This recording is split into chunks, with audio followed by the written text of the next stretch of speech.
One nation one election के मुद्दे पर एक बार फिर से बहस छिड़ी हुई है। केंद्रीय कैबिनेट ने वन नेशन वन इलेक्शन पर बनाई गई उच्च स्तरीय कमेटी की सिफारिशों को मंजूर कर लिया है। अब केंद्र सरकार दावा कर रही है कि चुनाव सुधार की दिशा में ये अहम कदम साबित होगा। वह विपक्षी पार्टियां इसमें खामियां गिना रही हैं। मतलब ये है कि वन नेशन वन इलेक्शन के पक्ष और विपक्ष दोनों में ही तर्क दिए जा रहे हैं। इन सब के बीच कुछ ऐसे सवाल हैं जो लगातार पूछे जा रहे हैं, जैसे क्या इससे चुनावी खर्च कम करने में मदद मिलेगी? क्या वास्तव में लोग इतने उदासीन हो चुके हैं कि एक साथ चुनाव कराने से इसका उपाय मिल जाएगा? क्या भारत के संघीय ढांचे को चोट पहुंच सकती है? क्या इससे छोटे पार्टियों को नुकसान होगा? आज हम वन नेशन वन इलेक्शन से जुड़े इन्हीं सवालों पर बात करेंगे। वन नेशन वन इलेक्शन के पीछे कई तरह की दलीलें दी जाती हैं।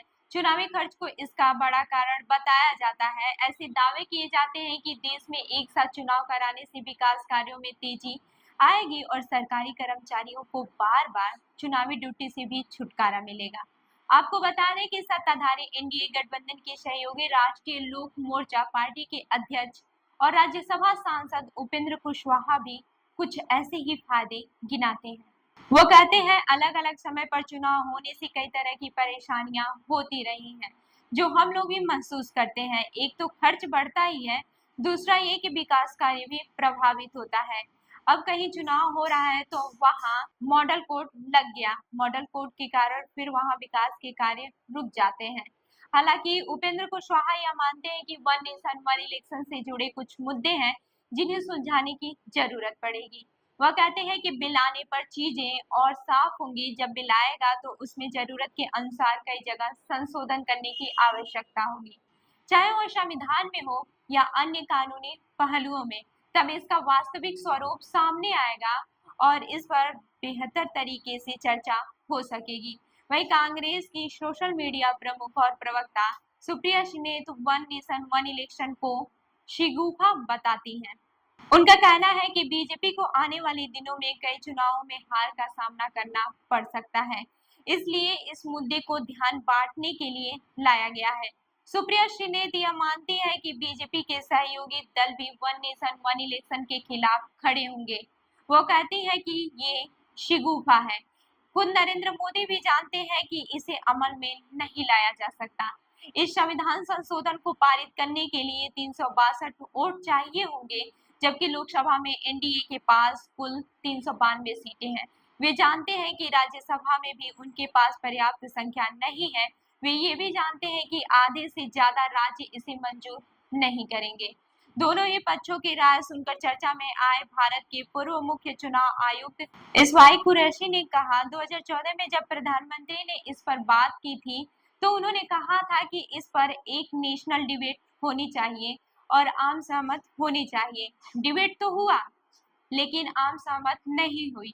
आमतौर पर जब आम सहमत नहीं बन पाती है तो तर्क संगत निष्कर्ष ये होता है कि इस प्रस्ताव को छोड़ दिया जाना चाहिए, लेकिन सरकार ने इसे थोपने का फैसला किया। अब बात करते हैं कि क्या चुनावी खर्च कम हो जाएगा। वन नेशन वन इलेक्शन के लिए चुनावी खर्च की दलीलें भी कई बार दी जाती हैं। उपेंद्र कुशवाहा की तरह ही कई दूसरे लोग भी ये दलीलें देते हैं कि इससे चुनावी खर्च कम होगा। एसवाई कुरैशी कहते हैं कि सरकार को खर्च घटाने के लिए जो वास्तव में करना चाहिए वो नहीं कर रही है। वो तर्क देते हैं पिछले चुनाव में 60,000 करोड़ रुपए खर्च हुए थे। देश में राजनीतिक पार्टियों के खर्च पर कोई रोक नहीं है, व्यक्तिगत उम्मीदवार पर रोक है। यूके में जहां से हमने सिस्टम उधार लिया है वहां राजनीतिक पार्टियों पर भी सीमा है। राजनीतिक पार्टियों की सीमा सरकार तय कर सकती है। खर्च 60,000 करोड़ से घटकर 6,000 करोड़ हो जाएगा। अगर वास्तव में यही मकसद था तो इसे कर लीजिए। राजनीतिक पार्टियों की सीमा तय करने की बात पर उपेंद्र कुशवाहा भी सहमत जताते हैं। वो चर्चा में कहते हैं कि इस पर काम होना चाहिए। वन नेशन वन इलेक्शन से खर्च कम हो जाएगा। इस तरह पर सुप्रिया सुनेत पूछती हैं कि कैसे खर्चा कम हो जाएगा। आपको 3 गुना वीवीपीएटी चाहिए, 3 गुना ईवीएम चाहिए। इसकी जो लागत है वो भी हमारे लोगों पर आएगी, चाहे वो जीएसटी के टैक्स पेयर हो चाहे इनकम टैक्स पेयर हो। ऐसे भी दावा किया जाता है कि देश में एक साथ चुनाव कराने से देश के विकास कार्यों में तेजी आएगी। दरअसल चुनाव के लिए आदर्श आचार संहिता लागू होते ही सरकार कोई नई योजना लागू नहीं कर सकती है। इस बात को पूर्व मुख्य चुनाव आयुक्त एस.वाई. कुरैशी खारिज करते हैं। उनका कहना है कि 4.5 साल सत्ता में रहने के बाद भी आखिर ब्राइड आइडिया चुनाव के 2 हफ्ते पहले ही कैसे आ जाते हैं। कुरैशी कहते हैं कि जब बात देश हित की होती है तो कई चीजें चुनाव आयोग से पूछकर इसके लिए भी लागू कर दी जाती हैं और आयोग भी इसके लिए अनुमति भी दे देता है। एस.वाई. कुरैशी एक उदाहरण देते हुए अपना पक्ष रखते हैं कि आखिर क्यों अलग-अलग समय चुनाव होना जनता के लिए बेहतर है। वह कहते हैं कि मैंने एक बीजेटी के सांसद से सुना है कि जनता से तो पूछो वो क्या चाहती है। उन्होंने कहा कि जनता बार-बार चुनाव से खुश है क्योंकि जनता के पास ज्यादा कोई ताकत नहीं है, सिर्फ वोट की ताकत है। वोट की ताकत होती है तो उसके पास नेता बार बार आता है, हाथ जोड़ते हैं, वरना कितनी बार आपने देखा है कि 5 साल के लिए सांसद गायब है और लोगों को पोस्टर लगाने पड़ते हैं गुमशुदा की तलाश। कुरैशी मानते हैं कि बार बार चुनाव आने से जनता के लिए नेताओं की जवाबदेही बढ़ती है। वो कहते हैं कि एक बार जब वो यूथ पार्लियामेंट पुणे में शामिल हुए थे तो वहां उन्होंने एक लड़की का नारा बहुत पसंद आया था, जब जब चुनाव आता है गरीब के पेट में पुलाव आता है। तो वन नेशन वन इलेक्शन पर आपका क्या है कहना, हमें कमेंट करके जरूर बताइएगा। आपकी क्या राय है हमें जरूर बताइएगा। मैं हूँ रूबी आपके साथ और आप देख रहे हैं जनदर्पण न्यूज।